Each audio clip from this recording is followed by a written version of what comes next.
How to bypass phone number verification on Discord. In this video, I'll show you a quick guide for you to be able to bypass this kind of security on Discord.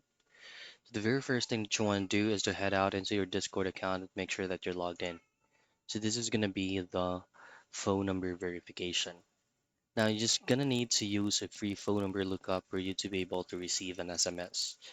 On your web browser, just simply type in free phone number SMS.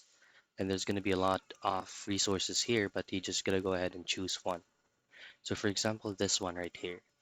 For you to be able to use this, just simply click on open, copy that phone number, and then change the area code to that designated phone number that you use, paste it, and hit on send. And once you send it, you can go ahead and receive that OTP or one-time password on the phone number that you have used.